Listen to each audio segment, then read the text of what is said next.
नेपाल की अर्थव्यवस्था पर उद्योग के प्रभाव का वर्णन कीजिए।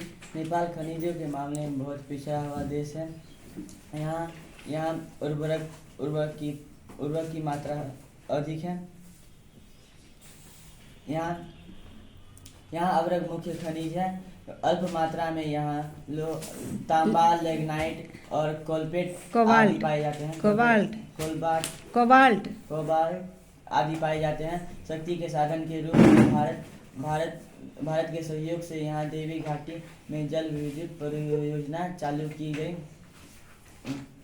यहाँ जल विद्युत की असीम संभावना है, लेकिन इस पर कोई काम नहीं हो रहा है। औद्योगिक कच्चे माल के अभाव में यहाँ के उद्योग पिछड़े हुए हैं। यहाँ पर आमतौर पर कृषि जनित उद्योग किए जाते हैं, जैसे चीनी, जूट। हाँ बोलो। चीनी, जूट, सूती वस्त्र, कागज, रबर आदि उद्योग। रबर नहीं होगा। तेल, ऊनी वस्त्र आदि उद्योगों का विकास हुआ है। इसके साथ ही सीमेंट, दिया सलाई, सिगरेट, तंबाकू कागज के लुगदी बनाने के उद्योगों का कोई भी फल फूल रहे हैं। नेपाल के विदेश व्यापार में भारत, चीन, भूटान और बांग्लादेश शामिल हैं। इनके साथ ही तरबूजों जैसे वन उत्पादनों का निर्यात करता है। इसके साथ साथ ही यह सूती और ऊनी वस्त्रों का भी निर्यात करता है। इसके विदेश व्यापार के लिए नेपाल कोलकाता बंदरगाह का उपयोग करता है, जो इसका सबसे निकटतम बंदरगाह है। नेपाल के बारे में बताएं।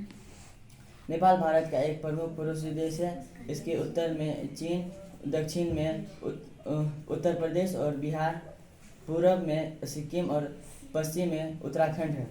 नेपाल की राजधानी काठमांडू है, जहाँ भगवान पशुपतिनाथ का मंदिर है, जहाँ पर शिवरात्रि के दिन भव्य मेला लगता है। नेपाल की सबसे लंबी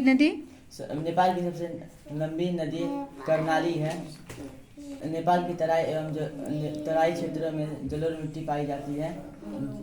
नेपाल खनिजों के मामले में पिछड़ा हुआ देश है। यहाँ अभ्रक प्रमुख रूप से पाए जाते हैं।